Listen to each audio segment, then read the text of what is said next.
No nii, tere päevast kõigile. Tulin oma armsa sõbraga siia õigeusu kiriku juurde, sest täna on õigeusu kalendri järgi siis lihavõtted, kevadpühad, ülestõusmine. Kristus on üles tõusnud. Et miks ma siia tulin, et kas ma olen õigeusklik, ei ole, kuigi araablaste arvates võib-olla olen, sest nad võtavad kõik asju isa liinis ja kui ise ei ole, siis peab vaatama, mis isa oli, ja kui isa ka ei olnud, siis vaatama, mis isa oli ja siis jõuamegi välja, et ma olen ka õigeusklik, jah, aga tegelikult ma ei ole. Aga miks ma siia tulin? No sellepärast, et nüüd raskematel aegadel, kui see koroonaterror ja nii edasi, kõige rohkem vaimset abi ja tröösti just sain sellised mõtletud nagu Jonathan Peugeot ja Paul Kingsnorth ja neid oli seal teisi ja just need õigeusklikud sellised mõtlejad. Et jah, et täna käisin tähistamas ka, siis võtsin sõbra kaasa ja mõtlesime, et lähme siis kohe à la carte, nagu öeldakse.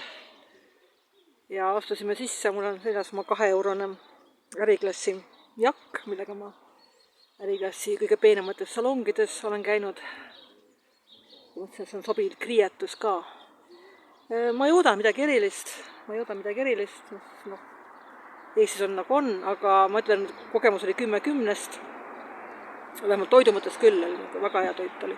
Käisin kampuses à la carte söömas ja kui nad kokka välja vahetus, ma olen edaspidi ka, sest see oli tõesti suurepärane.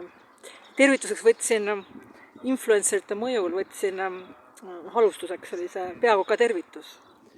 Ja see oli siis selline astelpaju, mingisugune naps viinaga segatud ja siis auster. Et see oli väga-väga hea. Sõbra mingit lihavõttemuna meil ei olnud, aga sõbrakoon on selline piisav lihavõttemuna, ma ütleksin. Ta on selline meeldivalt ümar ja vöödiline, nii et kuigi õigeusklikul on vist punast värvi, aga kõike ka ei saa. Nii et ma olen väga-väga rahul selle toiduga, mis me sõime. See oli suurepärane toit lausa, nii et ausalt, ma olen edaspidi tagasi sinna. Et see oli tõesti väga-väga hea. Aga kõigile siis, kes õigeusu kalendri järgi ülestõusmist peavad, et ilusat ülestõusmist, komme voodist võib-olla ja jätkame selle elukesega.